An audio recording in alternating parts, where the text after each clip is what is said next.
श्री राधारमण मंदिर की सत्य घटना।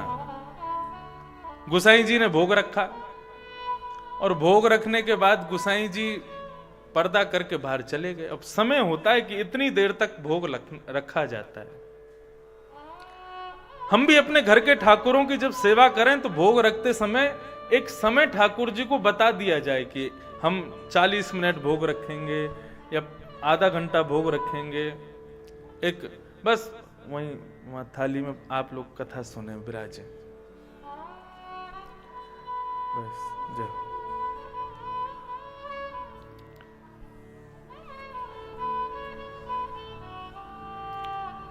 तो अपने घर के ठाकुर जी को बता के चलो, हम इतनी देर का भोग आपके सामने पधराएंगे।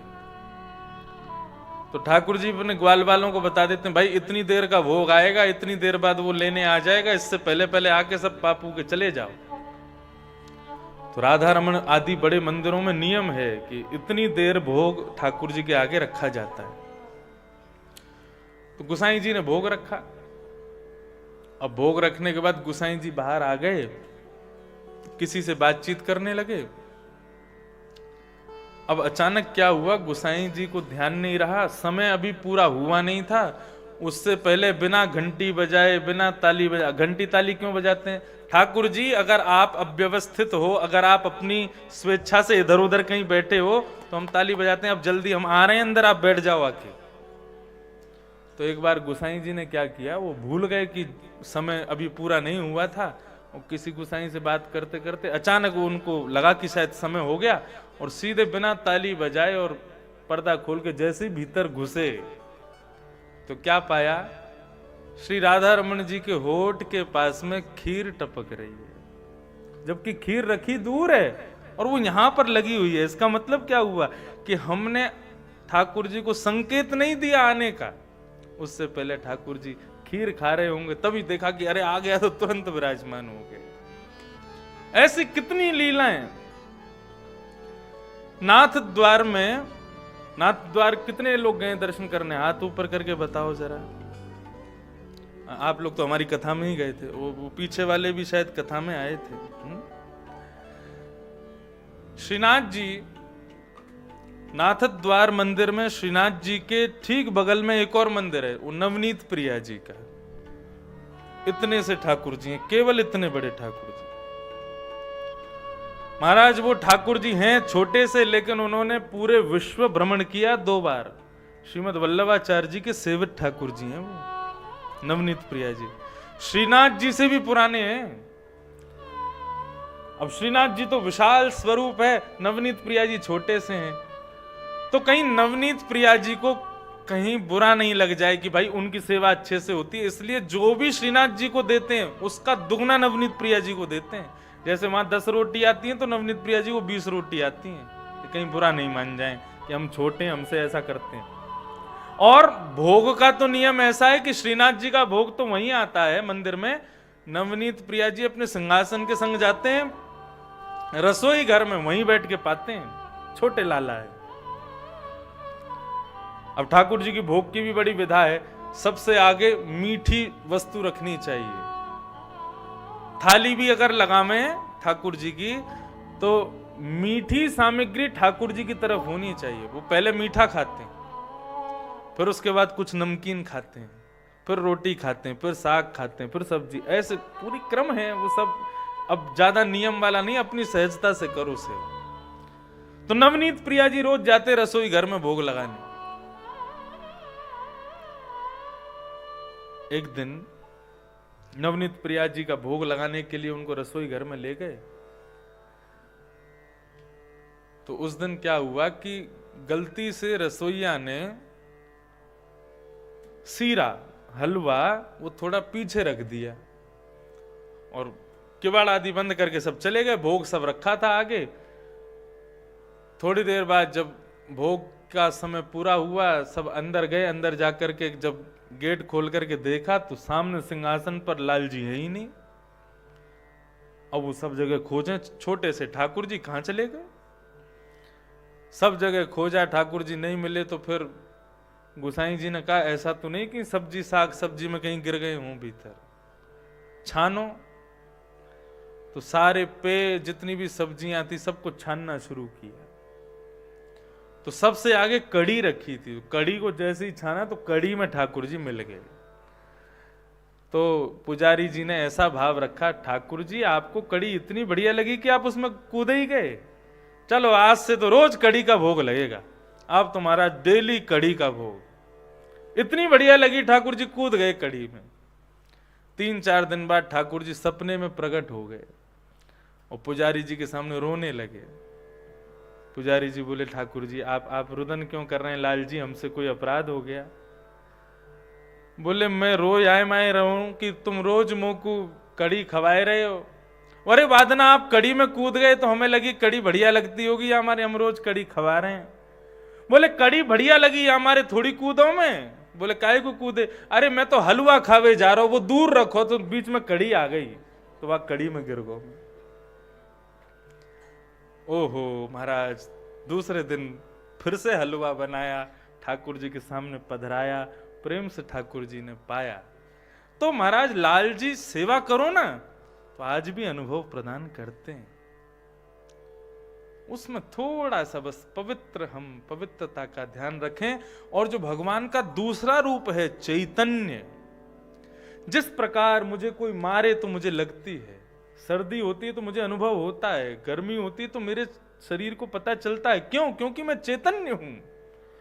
ऐसे ही ठाकुर जी भी चैतन्य हैं, सदैव ये विचार करना चाहिए।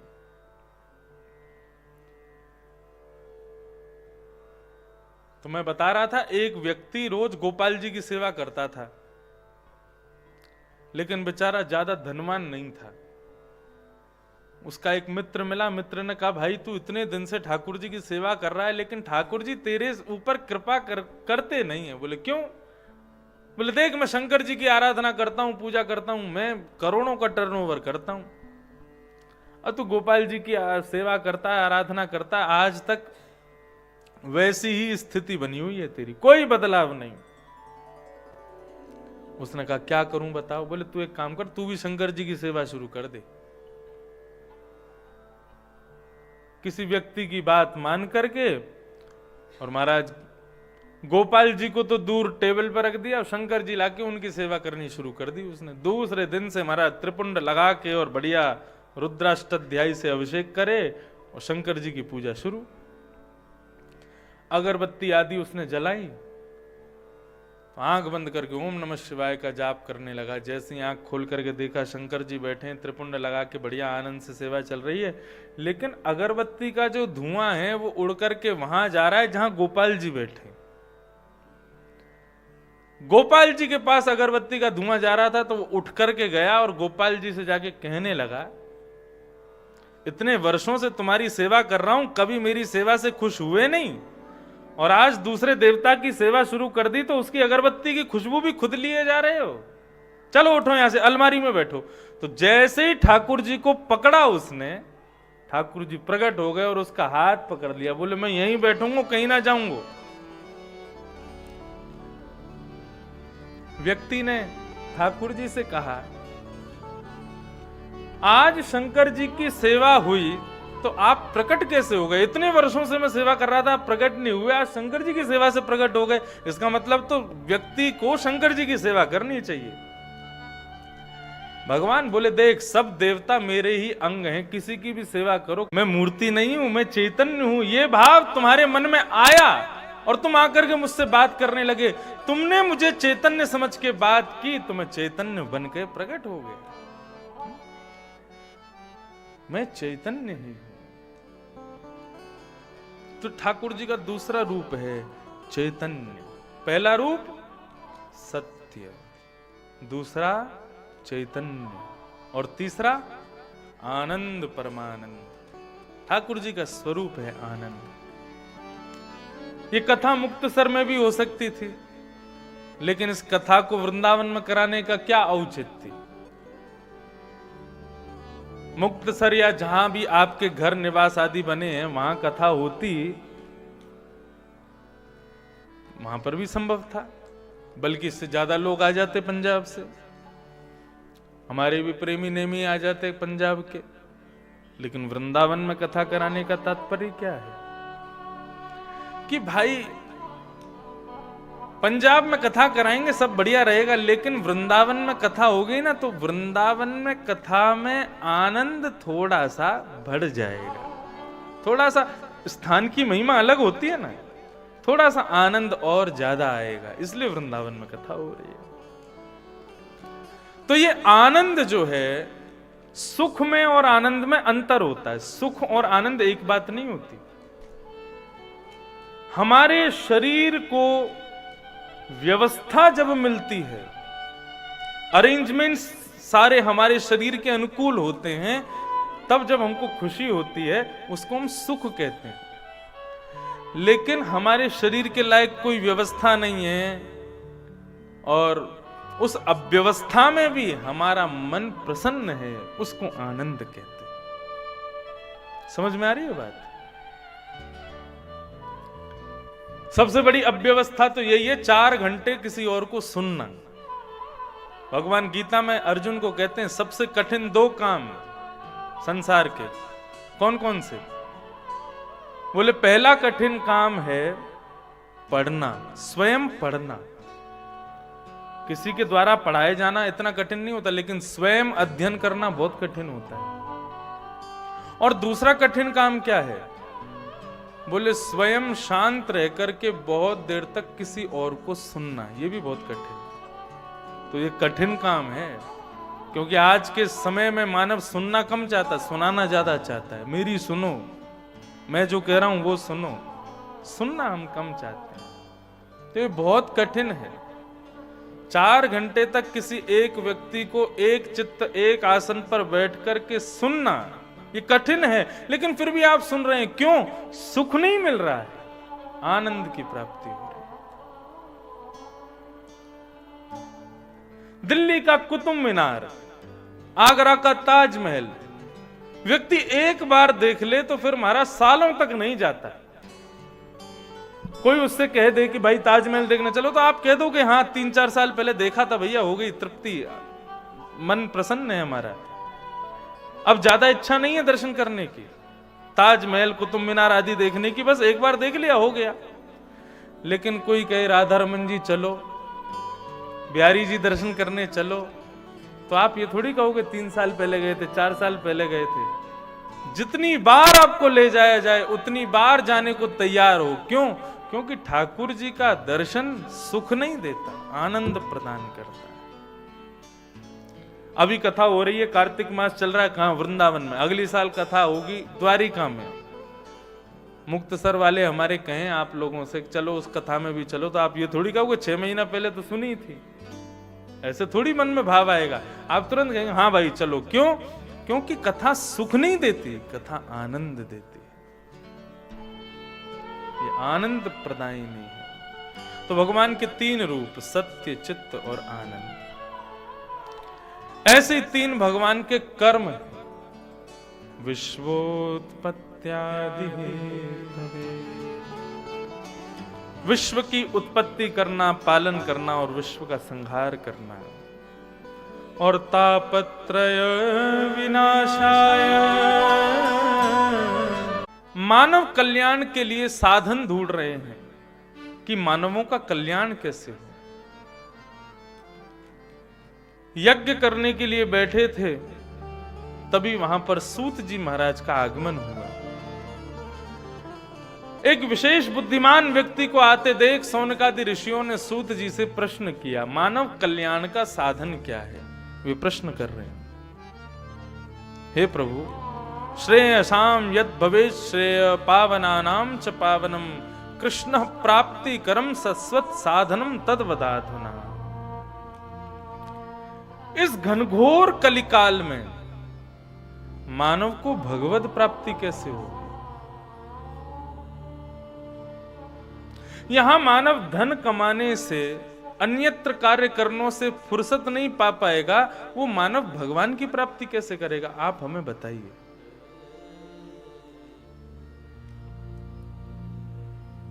तब सूत जी महाराज उन सौनकादि ऋषियों को उत्तर देते हैं, कालव्याल मुख मुखग्रास त्रास निर्णास हेतवे श्रीमद्भागवतम शास्त्रम् कलौ कीरेण भाषितम्। काल व्याल मुखग्रास त्रास निर्णास हेतवे। श्री सूत जी महाराज कहते हैं समय क्या है, काल क्या है। समय एक सर्प के समान एक व्याल है, एक सर्प है, उसका मुंह खुला हुआ है। उसके मुंह में हम लोग जिस प्रकार सर्प अपने भोजन को अपने मुख में रखता है, उसी प्रकार समय ने हमको अपने मुख में बंद करके रखा है। हम लोग जीवित कब तक हैं? बोले जब तक सर्प का मुंह खुला हुआ है। जैसे ही सर्प मुंह बंद कर लेगा हमारी मृत्यु हो जाएगी। हम आप सब लोग जीवित हैं क्योंकि काल रूपी उस सर्प ने अपना मुंह खोल के रखा है। जिस दिन बंद कर ले, जब उसका मन कर जाए मुख बंद करने का, उसी दिन हमारी मृत्यु सुनिश्चित है।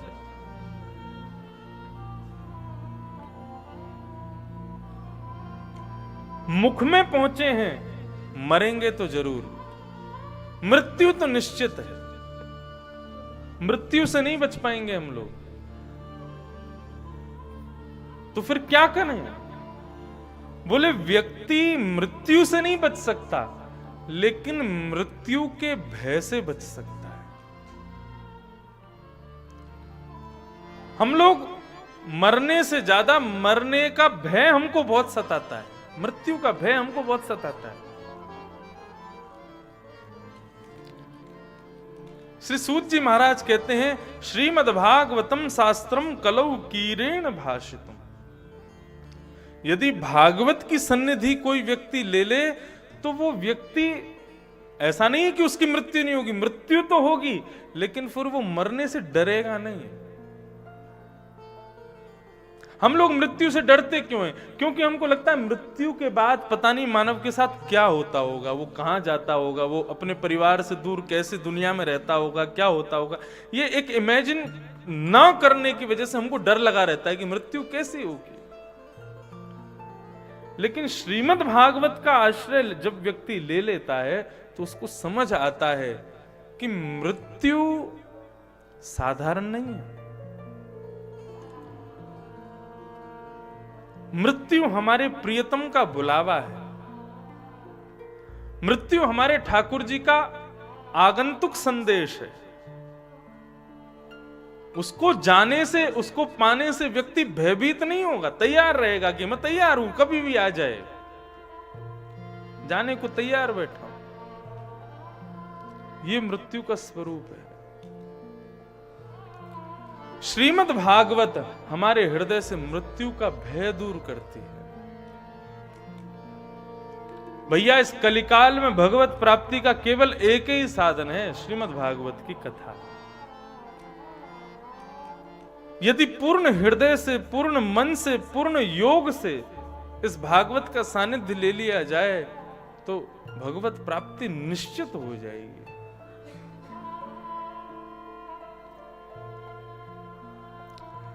इस प्रकार सूत जी महाराज बता रहे थे और तब उन्होंने एक कथा सुनाई। बोले भैया ये भागवत की कथा सबसे पहले किसने किसको सुनाई? बोले भागवत की कथा सबसे पहले श्री सनक आदियों ने नारद जी महाराज को सुनाई।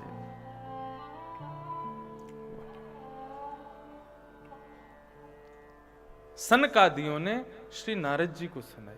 कहां सुनाई, कैसे सुनाई, क्या हुआ?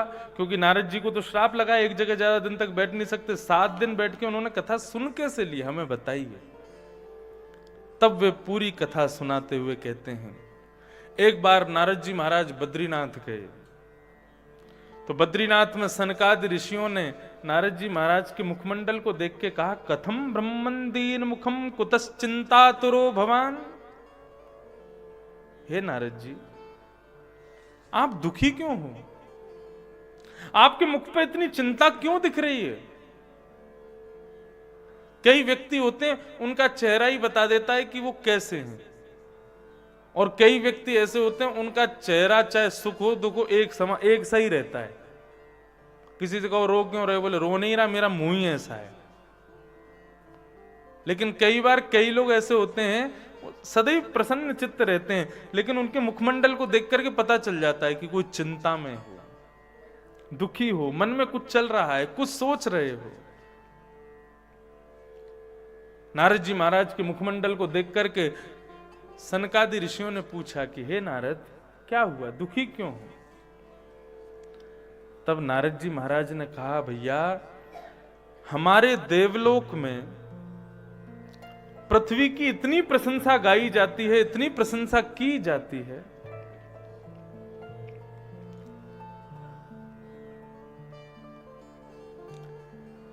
लेकिन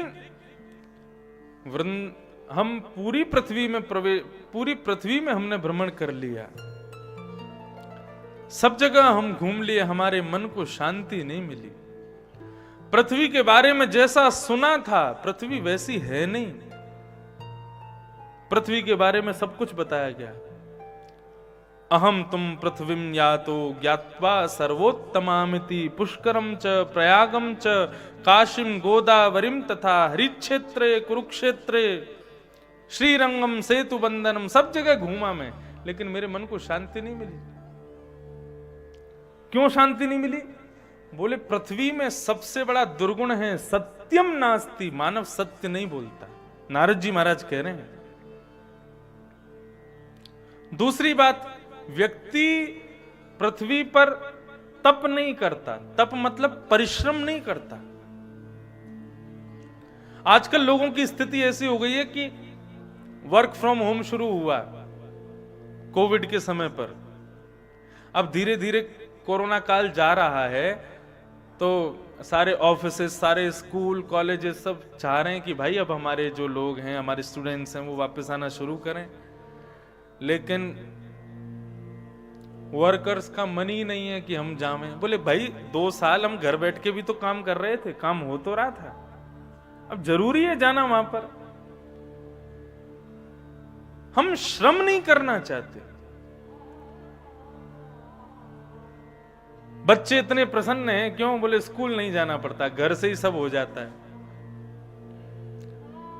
हमारा तो स्कूल हो गया काफी टाइम पहले पूरा, लेकिन हम आजकल के बच्चों को देखते हैं तो एक बार मैं कमरे में घुस गया तो हमारा एक घर का एक बालक, मैंने पूछा भाई क्या कर रहे हो, तो तुरंत एक बटन दबाया, उसने म्यूट किया, बोले एग्जाम चल रहा है मेरा। बगल में कॉपी खोल के बैठा है। मैंने कहा एग्जाम दे रहे हो तुम? बोले हाँ। मैंने कॉपी, अब मामू उनको क्या पता चल रहा है कि मैं देख रहा हूं। मैंने कहा वाह, ठीक है, बच्चों तक तो ये बात चलती है, लेकिन बड़े भी कोरोना की वजह से हम आलसी हो गए, श्रम नहीं करना चाहते, मेहनत नहीं करना चाहते। आपको एक बात बताएं, अपने सुबह जल्दी उठ करके स्नान ध्यान करके अपने दफ्तर जाना, ऑफिस जाना, शाम को वापस आना, ये जितना कर्म है ना उतनी तपस्या भी है। हमारे जीवन में कई वस्तु फल के रूप में हमको तब तक नहीं मिलती जब तक हम श्रम नहीं करते। हमारे पूज्य पिताजी महाराज कहते हैं, किसी के घर में जाकर के बेटा यदि जल भी पियो ना, क्योंकि लोग बाग घर बुलाते हैं, जल भी पियो तो जल पीने के बाद 2 क्षण के लिए या तो सत्संग करो या प्रवचन सुनाओ या कीर्तन कराओ। क्यों? बोले नहीं तो वो जल पचा नहीं पाओगे, तुमने मेहनत से नहीं कमाया। किसी के घर में गए हो, किसी ने पधराम नहीं की, महाराज हमारे घर आओ, 2 क्षण के लिए बस चरण घुमा जाओ। अब आपको तो लगता है कि महाराज जी चरण घुमा जाएं, लेकिन उस समय आप जो खाने को देते हो, जो दक्षिणा देते हो, जो पीने को देते हो, वो सब मेरी मेहनत का फल तो नहीं। वो मेहनत का कब होगा कि वहां बैठ के मैं 2 क्षण सत्संग कराऊं, थोड़ा कीर्तन करा दूं, कुछ अच्छा बता के जाऊं।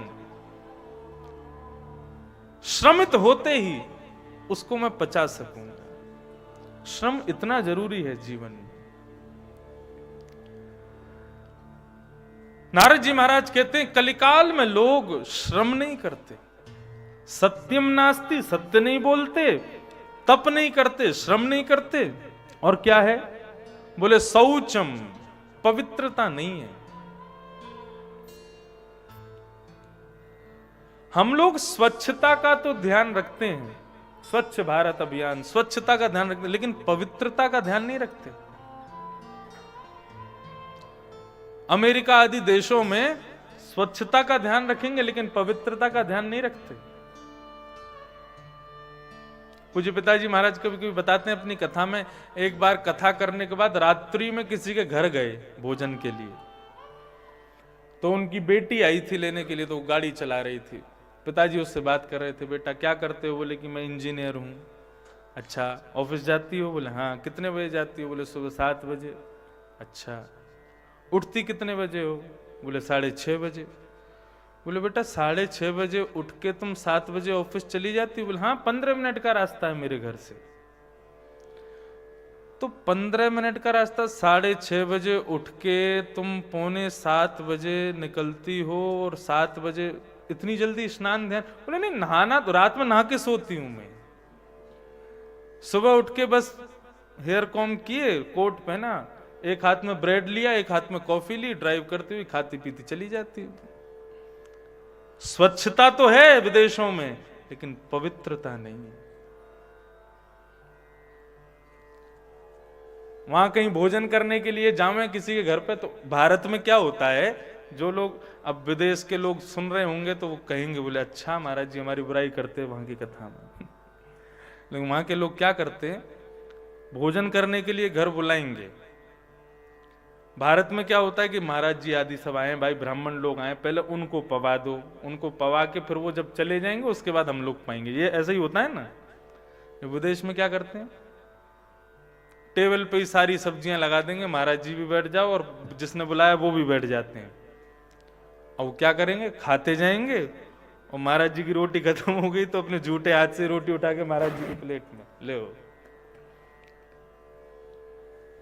स्वच्छता तो है, पवित्रता नहीं है। अब धीरे धीरे भारत के बड़े बड़े शहरों में भी पवित्रता खत्म होती जा रही है। हम पवित्रता का ध्यान नहीं रखते। शंकर जी के मंदिर जाएंगे, सुबह सुबह नहा धो के, कोई छुए नहीं मुझसे, हाथ में लोटे में गंगा जल लेकर के, माला आदि फल आदि लेकर के जाएंगे, शंकर जी के मंदिर जा रहे हैं, क्यों? कोई छुए नहीं, बिल्कुल पवित्र बन करके जाएंगे। और वहां जाकर के शंकर जी पे बिल्व पत्र, फूल वूल, दूध चढ़ा, ये चार वही सारी गंदगी कराएंगे चारों तरफ। थोड़ा सा व्यक्ति इसके प्रति सजग हो जाए। नारद जी महाराज कह रहे हैं, सत्य नहीं बोलते, तप नहीं करते, पवित्रता का ध्यान नहीं रखते। दूसरी बात, दया नहीं है, दया नहीं करते। सर्दियों का समय आ रहा है, अब देखना रात में कंबल बांटने वाले निकलेंगे, रोडों पर बैठे जो होंगे उनको कंबल बांटेंगे, दया करेंगे, लेकिन दूसरे दिन फेसबुक पर फोटोज डल जाएंगी, इंस्टाग्राम पर डाल देंगे, अखबारों में निकाल देंगे, क्या कल रात को फलाने फलाने परिवार ने पूरे नगर में कंबल वितरण किया। ये दया है? ये दान है?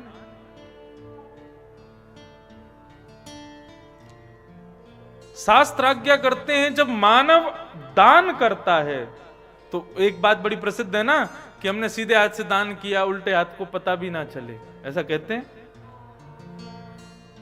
हम किसी भी वस्तु का दान करते हैं तो वह हमारी नहीं है, जिसको दी है उसी की है। अब उसका ढिंडोरा पीटने का आपका अधिकार है ही नहीं।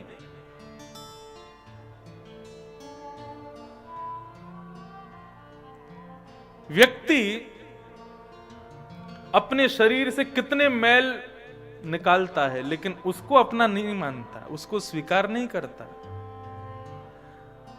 मलमूत्र आदि विष्ठा को स्वीकार नहीं करेगा कि ये मेरी है, तो फिर धन जो हाथ से निकला उसको क्यों कहते हो कि ये मेरा था, ये मैंने दिया है, ये मेरी तरफ से है?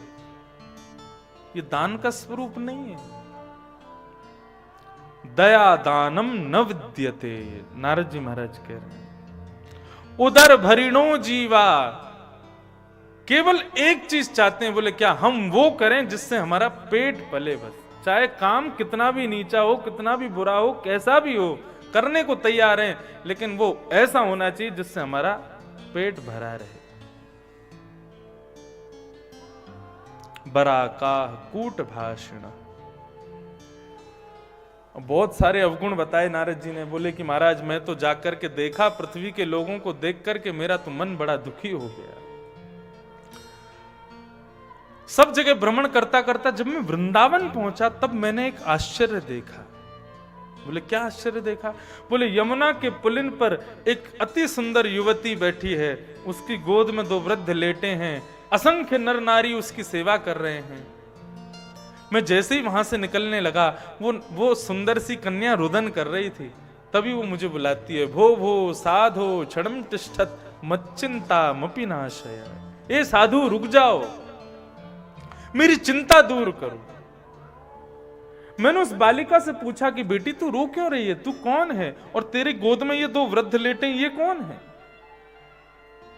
तब उस सुंदरी ने अपना परिचय देते हुए कहा, अहम भक्ति ऋतिख्याता, मैं भक्ति हूं। इमो में तनयो मतौ, ये दोनों मेरे पुत्र हैं। ज्ञान वैराग्य नामानो काल योगेन जर्जरो, मैं भक्ति हूं और ये मेरे 2 पुत्र हैं ज्ञान और वैराग्य। नारद जी महाराज बोले, माताजी युवान और बालक बुढ़े, ये कैसे हो गया? तो भक्ति महारानी कहती है, उत्पन्ना द्रवणे साहम वृद्धिम कर्णाटके गता, क्वचित् क्वचिन् महाराष्ट्रे गुरुजरे जीर्णतांगतः, वृंदावनं पुनः प्राप्य नवीने स्मरूपिणो, जाताहं युवती सम्यक् प्रेष्ठरूपा तु संस्मृति। मेरा जन्म हुआ दक्षिण भारत में, भक्ति कहती है। आज भी भक्ति भारत में सबसे ज्यादा कहां होती है? दक्षिण भारत में। वहां प्रत्येक आदमी के माथे पर आपको टीका जरूर मिलेगा, सफेद या लाल, कुछ ना कुछ जरूर लगा। बिना टीका के कोई निकलता नहीं है साउथ में। टीका लगाएंगे। और हमारे यहां शादियों में महाराज हजारों रुपए खर्च कर, लाखों रुपए का वो पहनते हैं, क्या बोलते हैं, शेरवानी, और माताएं बहनें साड़ी वगैरह। वहां की शादियों में भाई लोग क्या पहनते हैं? नीचे धोती पहनेंगे, ऊपर कुर्ता पहनेंगे, सिंपल सोबर, बिल्कुल सीधे साधे धोती पहनते हैं। हमारे यहां तो बालकों को धोती पहनने में शर्म आती है।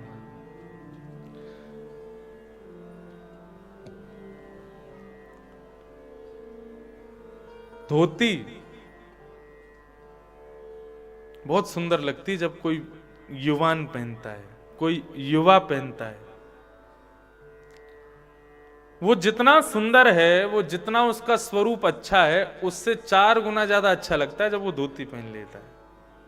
उसको आदत नहीं होती इसलिए असहज सा लगता है उसको बैठना उठना चलना। लेकिन यदि वो धोती पहना करे तो हमारे वृंदावन में देखो आप, वृंदावन की गलियों में, वृंदावन के रोडों पर कितने सारे नवयुवक धोती पहन करके रहते हैं। चोटी होगी, माथे पर तिलक लगा के घूमते हैं। क्या स्वरूप लगता है उनका। स्वरूप की अपनी मर्यादा होती है, स्वरूप का अपना एक एक एक एक स्तर होता है।